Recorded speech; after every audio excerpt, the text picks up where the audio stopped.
Kita akan menjawab pertanyaan dari para Sobat Cuan Invest Time yang sudah kami terima melalui sosial media. Langsung saja kita lihat pertanyaan dari Sobat Cuan yang pertama.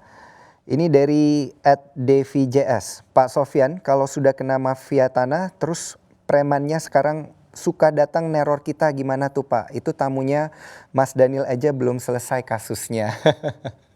Baik, ini pertanyaannya sudah sangat didetailkan begitu ya. Yang kedua dari @Eugene Evina, apakah ada jaminan kalau sertifikat tanah elektronik kejadian mafia-mafiaan ini nggak bakal terjadi lagi, Pak? Baik, kedua pertanyaan ini ditujukan ke Pak Menteri. Pak Sofyan, langsung saja kita bahas pertanyaan yang pertama. Kalau sudah kena mafia tanah dan premannya suka datang neror, ini gimana nih cara untuk mengantisipasinya nih Pak Menteri? Yang pertama adalah korban mafia tanah diteror lagi, gitu ya. Iya. Apa benar seperti itu? Jadi kalau misalnya mafia tanah seperti Ibu ini laporkan kepada penegak hukum, ya kan? Apalagi dia neror gitu loh. Tapi kalau mafia tanah berani neror itu terlalu banget gitu loh. Bagaimana duduk perkaranya saya tidak tahu, ya kan? Nah, terus yang kedua, sertifikat elektronik. Apakah dengan ada sertifikat elektronik maka kejadian mafia-mafiaan ini nggak akan terjadi lagi? Secara teori, security dengan sertifikat elektronik atau digital itu jauh lebih baik ya. Itu di bank itu miliar ratusan juta ATM dari rekening masyarakat aman aja. Ada satu dua yang misalnya dihack, tapi relatif jauh lebih aman. Di pasar modal, ratusan triliun dana masyarakat itu nggak ada sertifikatnya. Cuma dengan bukti notasi elektronik yang dijaga oleh KSE. Nah, kita juga akan menggunakan sistem digital yang terbaru dengan pengamanan yang paling canggih. Bahkan jika perlu nanti kita akan pakai teknologi blockchain yang sekarang dipercayai bahwa teknologi blockchain itu tidak akan mungkin bisa dihack gitu ya. Kalau sekarang kan kertas sertifikat seperti yang tadi ditunjukkan ini. Kertas ini itu banyak orang yang walaupun kertas itu misalnya security printing, itu juga banyak orang yang bisa melakukan pemalsuan.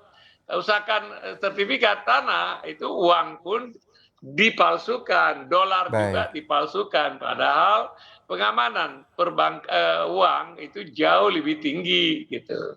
Nah, oleh sebab itu yang paling penting hati-hati, terutama kalau tanahnya mahal ya, dijaga, terus kemudian jangan mudah dipercaya kepada orang.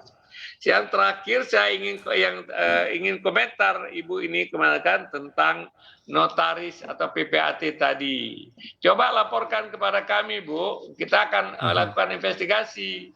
Kalau itu menyangkut pidana, memang apakah dia itu misalnya mengatakan telah hadir di depan kami tapi tidak hadir, itu harus nanti kita bisa audit, kita bisa periksa.